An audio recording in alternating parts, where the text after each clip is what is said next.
अस्सलाम वालेकुम जी and welcome back. आज की वीडियो के अंदर हम लोग वेरिएबल्स की इंक्रीमेंट यानी इंक्रीज करने और डिक्रीमेंट यानी डिक्रीज करने के हवाले से हम जानेंगे कि वो हम किस तरह करते हैं एफिशिएंटली और उसका सिंटेक्स क्या है सी प्लस प्लस लैंग्वेज के अंदर। तो सबसे पहले हम लोग चंद एक एग्जांपल्स देख लेते हैं, देन फिर हम लोग ये जो मैंने पिक्चर खोली हुई है इसकी तरफ हम आते हैं। इससे हम ऊपर चले जाते हैं। ठीक है, तो हमने फॉर एग्जांपल एक वेरिएबल बनाया, इंटीजर इंटीजर वेरिएबल हमने बनाया ए के नाम से और हमने उसके अंदर 5 की वैल्यू ऐड कर दी। मैं अगर आपसे इसके अंदर कहूँ कि मुझे 10 ऐड करके दें तो आप क्या करेंगे? आप वेरिएबल को लेंगे, इसको इक्वल रखेंगे, वेरिएबल दोबारा लिखेंगे क्योंकि वेरिएबल अभी हम इसको देखते हैं, +10 तो ये 15 हो जाएगा, राइट?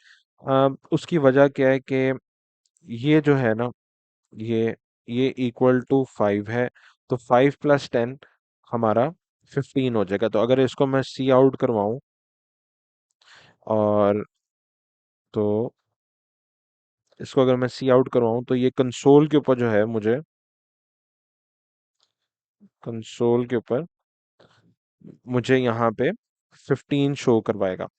लेकिन अगर मैं आपको कहूँ कि ये जो आपने प्रोसेस की है, it can be a bit short, इसको हम शॉर्टकट के थ्रू कर सकते हैं। बेसिकली सिंटेक्स है इसका, तो वो हम उसको किस्सा करेंगे और फिर हम उसके अलावा भी हम एक और चीज देखते हैं। तो अब हम इसी चीज को आगे जरा हम देख लेते हैं कि इसका शॉर्टकट क्या है। तो मैंने एक वेरिएबल बनाया, दोबारा हम वही चीज देख रहे हैं कि int a is equal to 5 के नाम 5 हम उसके अंदर वैल्यू ऐड करें। ठीक है, अब हम इसके अंदर 10 ऐड करना चाह रहे हैं। आपने पिछला मेथड भी देखा और अब मैं आपको शॉर्टकट बता रहा हूँ। तो हम इसके शॉर्टकट जो है वो ये है कि ए अगर सिमिलर वेरिएबल है तो हम वेरिएबल का नाम पहले लिखेंगे, प्लस लिखेंगे, इक्वल लिखेंगे और हम उसके अंदर 10 ऐड कर देंगे। तो it is similar to a is equal to A + 10। आगे समझ? तो ये इसके अंदर ये आपका सिमिलर मेथड है। सिमिलरली अगर हम डिवाइड करना चाहें सेम वेरिएबल के अंदर तो डिवाइड इक्वल टू हो सकता है, मल्टीप्लाई करना चाहें तो मल्टीप्लाई इक्वल टू आ सकता है, और इसके अंदर ऑपरेटर लगाना चाहें इसका या रिमाइंडर ऑपरेटर लगाना चाहें जिसका हम वो भी हम कर सकते हैं। लेकिन that is not what we are looking forward to.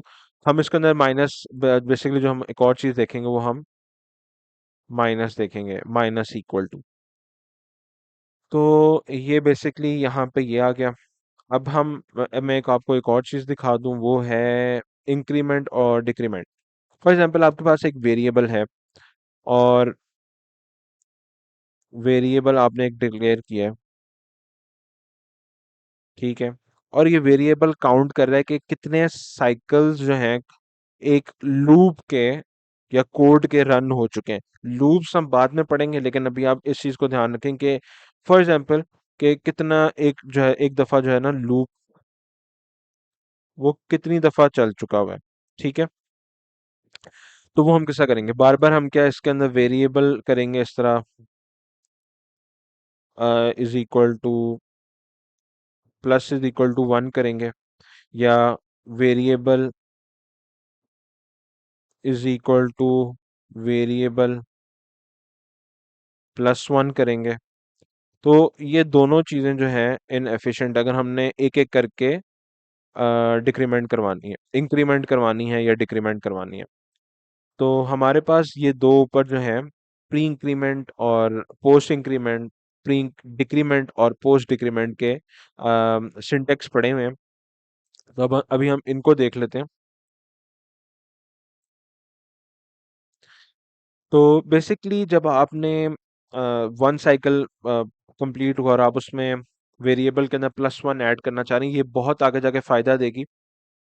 तो हम क्या करते हैं उसके अंदर कि अगर हम इंट वेरिएबल ले लें अगेन ए के नाम से और हम उसके अंदर 5 ऐड कर लें, तब हमने इसमें 1 ऐड करना है, तो हम उसको ए प्लस प्लस से भी लिख सकते हैं। और इसका यही मतलब है कि a is equal to a plus one. और यहाँ पे आपका वेरिएबल का नाम कुछ भी हो सकता है, ऑफ कोर्स ये तो आपको समझ आ चुकी हुई है कि आपके वेरिएबल का नाम कुछ भी यहाँ पे हो सकता है। और मैं इसको जरा किसी और कलर से लिख लूँ ताकि पता चल जाए कि ये कमेंट है।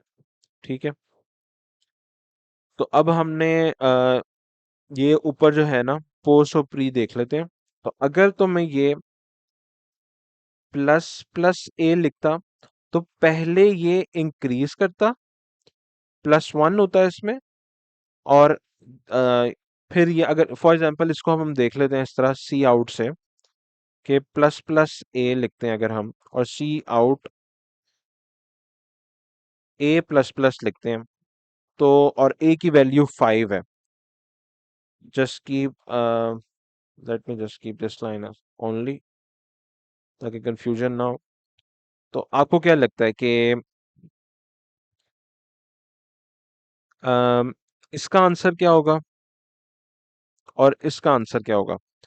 तो सी आउट प्लस प्लस ए जब हम करेंगे तो वो पहले प्लस होगा, प्लस वन होगा ए के अंदर, और फिर जो कंप्लीट है वो कंसोल के ऊपर शो होगी। तो 5 + 1 इज इक्वल टू 6 इसका आंसर आएगा। और अगर तो इसको अगर हम लाइन को खत्म कर दें कि ये लाइन थी कभी नहीं, तो इसका आंसर क्या होगा? सी आउट ए प्लस प्लस। तो सी आउट ए प्लस प्लस से ये होगा कि क्योंकि इंक्रीमेंट पोस्ट इंक्रीमेंट है और कंसोल के ऊपर हमारा पहले ए हमारा आउटपुट हो जाएगा, तो इसका आंसर आएगा 5। ये चक्कर है इसका। अभी हम इसको कोड में प्रॉपर देखेंगे तो इसका इशू नहीं है। अब हम बात कर लेते हैं प्री डिक्रीमेंट और पोस्ट डिक्रीमेंट। बेसिकली सिमिलर वही है प्री इंक्रीमेंट और पोस्ट इंक्रीमेंट की तरह ही, लेकिन इसमें -1 होगा। तो और इसको हम देख लेते हैं कि int a is equal to 5 है। ये हमारे पास एक वेरिएबल है ए के नाम से जिसके अंदर 5 की वैल्यू पड़ी है। तो हम इसको अब कंसोल आउट कर लें ए माइनस माइनस करके, और कंसोल आउट कर लें माइनस माइनस ए करके। तो ये होगा कि इसका जो आंसर होगा ए माइनस माइनस का, तो वो 5 ही आउटपुट करेगा क्योंकि नेगेटिव या उसमें डिक्रीमेंट जो है आफ्टर ए है, तो वो ए को पहले कंसोल के ऊपर आउटपुट कर देगा। कंसोल आउट माइनस माइनस ए के अंदर ये होगा कि पहले डिक्रीमेंट होगा -1 के साथ, फिर वो कंसोल के ऊपर आउटपुट करेगा। तो अगर हम इस लाइन को खत्म कर दें और ए की वैल्यू 5 ही है अभी भी, तो हम इसको अब देख लेते हैं कि माइनस माइनस ए के ऊपर क्या होगा कि पहले -1 होगा तो 4 की वैल्यू बन जाएगी, तो ये 4 आउटपुट होगा। तो अगर ये दोनों लाइनें एग्जीक्यूट एक साथ होंगी तो आप एक बात याद रखें कि अगरचे ये वाली जो चीज है ये आउटपुट 5 कर रही है, लेकिन आउटपुट 5 करने के बाद इसमें से जो ए का वेरिएबल होगा 5, उसमें से -1 हो चुका होगा, वो -1 हो चुका होगा, तो वो ए इज इक्वल टू 4 रहेगा वापस। अब 4 में से आप दोबारा ए माइनस माइनस कर देंगे तो ये 3 हो जाएगा, तो ये आउटपुट 3 आएगी अगर ये दोनों लाइन एक साथ ऊपर नीचे लिखी हुई हैं। अगर तो खाली एक लाइन लिखी है तो वो जो मैंने आपको पहली बात बताई है वो 4 ही एग्जीक्यूट होगा। तो हम इसको कोड में अब देख लेते हैं कि अगर मैं एक इंट ए वेरिएबल बना लूं इज इक्वल टू 5 से, सही है, और मैं सी आउट करवा दूं, पहले हम इंक्रीमेंट करवा लेते हैं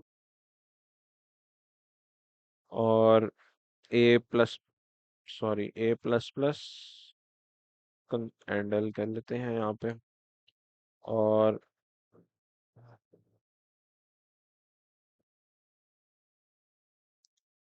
इसको हम यहाँ पे प्लस प्लस ए कर लेते हैं। और हम इसके सामने लिख भी देते हैं कि पोस्ट इंक्रीमेंट इंक्रीमेंट। अब चूंकि ये स्ट्रिंग है तो हमें इसको डबल कोट्स में लिखना पड़ेगा,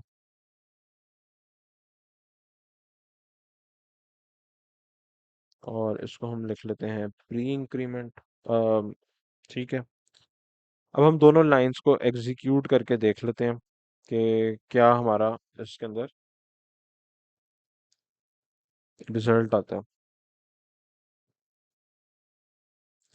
मुझे थोड़ी स्पेस रखनी चाहिए इनके दरमियान ताकि आंसर जो है वो सही है। ठीक है। पोस्ट इंक्रीमेंट के अंदर क्या हुआ कि ए जो था वो पहले आउटपुट हो गया, उसके बाद इसमें इंक्रीमेंट हुई, तो कंसोल के ऊपर जो ए की पहली वैल्यू थी वही शो हुई, जो कि एक सेकंड दोबारा इसको चलाऊं। ये देखें, ए की पहली वैल्यू जो 5 थी वही आउटपुट हुई, लेकिन वो फिर इंक्रीमेंट हो चुकी हुई थी, तो वो 6 हो गई। तो 6 के अंदर +1 ऐड करें तो 7, तो 7 ही हमारी प्री इंक्रीमेंट के अंदर। तो वही मैंने आपको बात की थी, अगर लाइन हम एक साथ एग्जीक्यूट करेंगे तो दोनों इफेक्ट में आएंगी। तो हम एक एक करके भी कर लेते हैं लाइन। पहले हम प्री इंक्रीमेंट कर लेते हैं, तो 5 के अंदर पहले 1 ऐड करें देन उसको आउटपुट करें तो 6 हो जाएगा। अगर हम पोस्ट इंक्रीमेंट करें, मैं कमेंट उसको कर दूं दूसरी लाइन को, तो दूसरी लाइन को आप देखें तो वो 5 ही आउटपुट करेगी, लेकिन अगर मैं इसके नीचे कंसोल आउट दोबारा एक दफा ए की वैल्यू को करवाता तो वो 6 हो चुकी होती, क्योंकि वो कंसोल पे अगरचे 5 आई है लेकिन आउटपुट के अंदर। ये बेसिकली थोड़ी कंफ्यूजिंग है, लेकिन होपफुली आपको समझ आ गई होगी। अब सिमिलरली डिक्रीमेंट देख लेते हैं।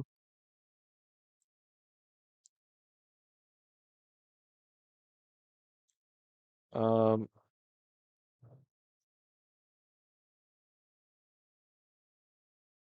यहाँ पे माइनस माइनस और नीचे हम कर लेते हैं plus plus, sorry minus minus होगी। तो अगर हम चलें, पहले हम पोस्ट को हम चला लेते हैं कि पोस्ट डिक्रीमेंट के अंदर क्या होगा। पोस्ट डिक्रीमेंट में 5 ही आंसर आएगा। उसकी वजह क्या है कि पहले ए आउटपुट हो जाएगा तो वो 5 ही रहेगा, लेकिन अगरचे कंसोल के ऊपर शो नहीं हो रहा, लेकिन हमारी जो वैल्यू है वो डिक्रीज कर चुकी है -1।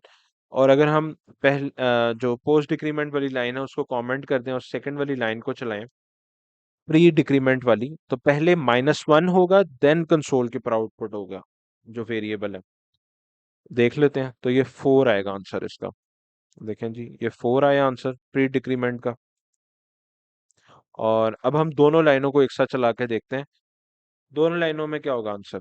पहले पोस्ट डिक्रीमेंट होगी, आंसर 5 ही आएगा, लेकिन उसमें -1 हो जाएगा बैक एंड पे, तो वो 4 हो जाएगा। और प्री डिक्रीमेंट के अंदर क्या होगा कि 4 में से, क्योंकि वेरिएबल एक ही उसमें चल रहा है ना स्कोप के अंदर, तो 4 के अंदर से -1 3 हो जाएगा और 3 आउटपुट आएगा प्री डिक्रीमेंट के अंदर।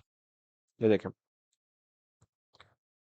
पोस्ट डिक्रीमेंट में सेम आंसर 5 ही रहेगा, लेकिन बैक एंड के ऊपर -1 हो जाएगा, क्योंकि माइनस माइनस बाद में है। ये थोड़ी कंफ्यूजिंग चीज़ है, बट आई होप आपको एक दफ़ा समझ लग गई, देन आप कर सकते हैं इसको बाद में। और प्री डिक्रीमेंट में ये होगा कि वो 4 में से -1 होगा तो 3 हो जाएगा, तो वो आंसर आ जाएगा।